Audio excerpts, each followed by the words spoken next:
नमस्कार, हर हर महादेव, राधे राधे, जय श्री राम, सत श्री अकाल। केम छो? मैं आशा करता हूँ आप सब ठीक होंगे, स्वस्थ होंगे और अपनों का ख्याल रख रहे होंगे। साथ ही आप खुद भी पॉजिटिव होंगे और आसपास के लोगों को भी पॉजिटिव कर रहे होंगे। आज हम इस वीडियो के माध्यम से बात करने जा रहे हैं कि आपके तरक्की में कौन से ग्रह बाधा उत्पन्न करते हैं और पैसे से जुड़ी समस्या उत्पन्न करते हैं। नव ग्रहों में केवल सूर्य ग्रह ही आदि पंच देवों में माने गए, इसी के चलते इन्हें ग्रहों का राजा भी माना जाता है। वहीं चंद्रमा का संबंध भगवान शिव से है, जबकि मंगल ग्रह को ब्रह्मा, विष्णु और महेश तीनों का स्वरूप माना गया है। ऐसे ही बुध और बृहस्पति ग्रह का संबंध क्रमशः भगवान विष्णु और ब्रह्मा जी से है। इसके अलावा शुक्र ग्रह को मां लक्ष्मी जी से जोड़कर देखा जाता है, जबकि शनि ग्रह शनि देव के प्रतीक है और राहु का संबंध भैरव बाबा से। वहीं केतु का नाता भगवान गणेश से जोड़ा जाता है।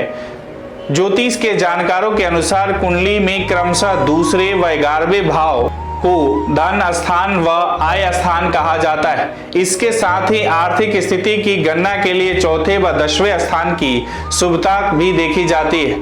यदि इन स्थानों के कारक प्रबल हो तो अपना फल देते ही हैं। निर्बल होने पर अर्थाभाव बना रहता है। विशेषतः यदि धनेश, सुखेश या लाभेश छठे, 8वें या 12वें स्थान में हो या इसके स्वामियों से युति करे तो धनाभाव, कर्ज व परेशानी बनी रहती है।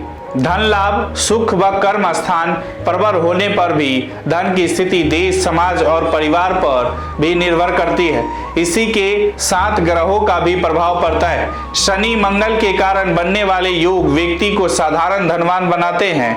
सूर्य चंद्रमा से बनने वाले योग व्यक्ति को लखपति बनाते हैं। बुध बृहस्पति और शुक्र से बनने वाले योग व्यक्ति को अथाह धन संपदा का लाभ कराते हैं। वही ग्रहों की स्वभाव की बात करें तो सूर्य ग्रह वैदिक ज्योतिष में सूर्य ग्रह को ऊर्जा, पराक्रम, आत्मा, अहंकार, यश, सम्मान, पिता और राजा का कारक माना गया है। ज्योतिष के नव ग्रहों में सूर्य सबसे प्रधान ग्रह है, इसीलिए इसे ग्रहों का राजा भी कहा जाता है। यदि जिस व्यक्ति की कुंडली में सूर्य की स्थिति प्रबल हो अथवा यह शुभ स्थिति में बैठा हो तो जातक को इसके बहुत अच्छे परिणाम होते हैं। इसके सकारात्मक प्रभाव से जातक को जीवन में मान सम्मान और सरकारी नौकरी में उच्च पद की प्राप्ति होती है। या अपने प्रभाव से व्यक्ति के अंदर नेतृत्व क्षमता का गुण विकसित करता है। मानव शरीर में मस्तिष्क के बीचों बीच सूर्य का स्थान माना गया है। वहीं अगर चंद्रमा के स्वभाव की बात करें तो नव ग्रहों में चंद्रमा को मन, माता, धन, यात्रा और जल का कारक माना गया है। वैदिक ज्योतिष में चंद्रमा जन्म के समय जिस राशि में स्थित होता है वह जातक की चंद्र राशि कहलाती है। हिंदू ज्योतिष में राशि फल के लिए चंद्र राशि के आधार माना जाता है। यदि जिस व्यक्ति की जन्म कुंडली में चंद्रमा शुभ स्थिति में बैठा हो तो उस व्यक्ति को इसके अच्छे परिणाम प्राप्त होते हैं। इसके प्रभाव से व्यक्ति मानसिक रूप से स्वस्थ रहता है और उनका मन अच्छे कार्यों में लगता है। जबकि चंद्रमा के कमजोर होने पर व्यक्ति को मानसिक तनाव या डिप्रेशन जैसी समस्याएं रहती है। मनुष्य को कल्पना शक्ति चंद्र ग्रह से ही संचालित होती है। अगर मंगल ग्रह की बात करें तो ज्योतिष विज्ञान में मंगल को शक्ति, पराक्रम, साहस, सेना, क्रोध, उत्तेजना, छोटे भाई एवं शस्त्र का कारक माना जाता है। इसके अलावा यह युद्ध, शत्रु भूमि, अचल संपत्ति, पुलिस आदि का कारक माना जाता है। गरुड़ पुराण के अनुसार मनुष्य के नेत्रों में मंगल ग्रह का वास होता है।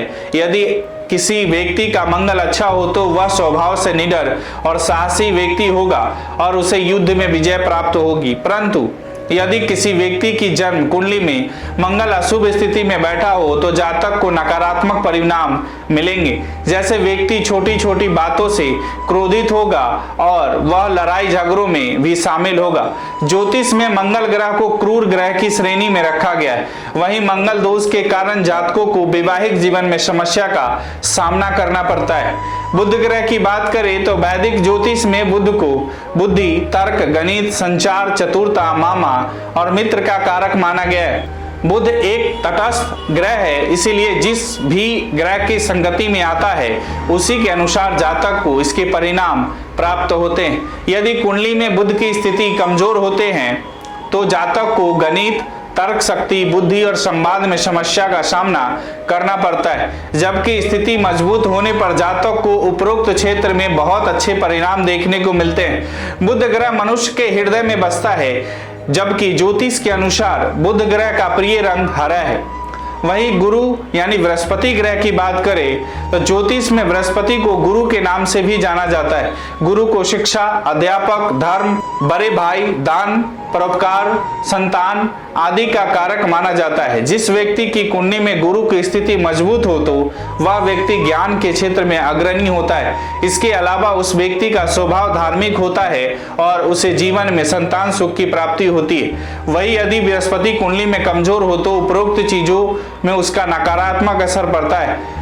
बृहस्पति ग्रह को पीला रंग प्रिय है। वहीं शुक्र ग्रह की बात करें तो शुक्र ग्रह एक चमकीला ग्रह है। यह विवाह, प्रेम, सौंदर्य, रोमांस, काम वासना, विलासिता, भौतिक सुख सुविधा, पति पत्नी, संगीत, कला, फैशन, डिजाइन आदि का कारक है। विशेष रूप से पुरुषों को कुंडली में शुक्र को वीर का कारक माना गया है। यदि किसी जातक की कुंडली में शुक्र की स्थिति मजबूत हो तो जातक को जीवन में भौतिक और शारीरिक सुख सुविधाओं का लाभ प्राप्त होता है। यदि व्यक्ति विवाहित है तो उसका जीवन सुखी व्यतीत होता है। वहीं यदि शुक्र कुंडली में कमजोर हो तो जातक को उपरोक्त क्षेत्र में अशुभ परिणाम देखने को मिलते हैं। शुक्र के लिए गुलाबी रंग शुभ होता है। वहीं शनि ग्रह की बात करें तो शनि पापी ग्रह है और इसकी चाल सबसे धीमी है। अतः सभी ग्रहों में से इसके गोचर की अवधि बड़ी होती है। शनि गोचर के दौरान एक राशि में करीब 2 से 2.5 वर्ष तक रहता है,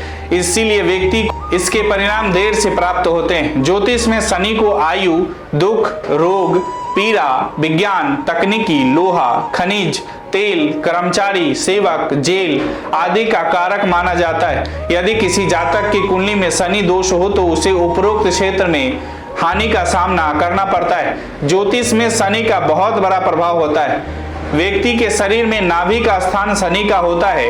शनि के लिए काले रंग के वस्त्र धारण किए जाते हैं। वहीं राहु ग्रह की बात करें, राहु एक छाया ग्रह है। ज्योतिष में राहु कठोर बानी, जुआ, यात्राएं, चोरी, दुष्टता, त्वचा के रोग, धार्मिक यात्राएं आदि का कारक होता है। यदि जिस व्यक्ति की कुंडली में राहु अशुभ स्थान पर बैठा हो तो उसकी कुंडली में राहु दोष पैदा होता है और उसे कई क्षेत्रों में समस्याओं का सामना करना पड़ता है। इसके नकारात्मक प्रभाव से व्यक्ति को शारीरिक, मानसिक और आर्थिक कष्टों का सामना करना पड़ता है। अपने स्वभाव के कारण राहु को ज्योतिष में एक पापी ग्रह माना गया है। राहु का स्थान मानव सुख में होता है।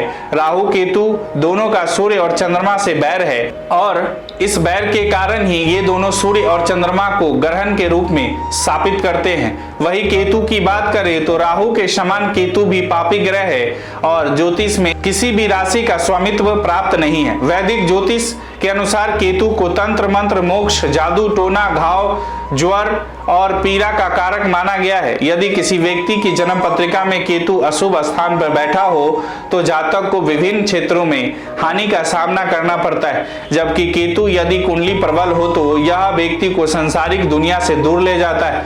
इसके प्रभाव से व्यक्ति गूढ़ विज्ञान में अधिक रुचि लेता है। मानव शरीर में केतु का स्थान व्यक्ति के कंठ से लेकर हृदय तक होता है। राहु केतु दोनों के प्रभाव से व्यक्ति की कुंडली में कालसर्प दोष बनता है। ग्रहों का स्वभाव मान्यता के अनुसार 11वां स्थान आय स्थान कहलाता है। इस स्थान में स्थित राशि व ग्रह पर आय स्थिति निर्भर करती है। इसका स्वामी निर्बल होने पर कम आय होती है। यदि यह स्थान शुभ राशि का है या शुभ ग्रह से दृष्ट है तो आय सही व अच्छे तरीके से होती है। यदि यहाँ पाप प्रभाव हो तो आय कुमार्ग से होती है। ये दोनों तरह के ग्रह होने पर मिला जुला प्रभाव रहता है। इसी तरह यदि लाभ भाव में कई ग्रह हो या कई ग्रहों की दृष्टि हो तो आय के अनेक साधन बनते हैं। हाँ, यदि शुभ आयेश पर पाप ग्रहों की दृष्टि हो या आयेश कमजोर हो तो आय के साधन अवरुद्ध ही होते। आयेश शुभ ग्रहों के साथ हो, शुभ स्थान में हो तो भी आय के साधन अच्छे रहते हैं। अगर आपको यह वीडियो अच्छी लगी हो तो इसे फेसबुक और यूट्यूब पर जरूर शेयर करें और इसी तरह के अन्य वीडियो के लिए जुड़े रहें। आपकी अपनी गणपति ज्योतिष संस्थान के साथ आपका इस वीडियो के बारे में क्या ख्याल है, हमें कमेंट बॉक्स में जरूर बताएं। राधे राधे, नमस्कार।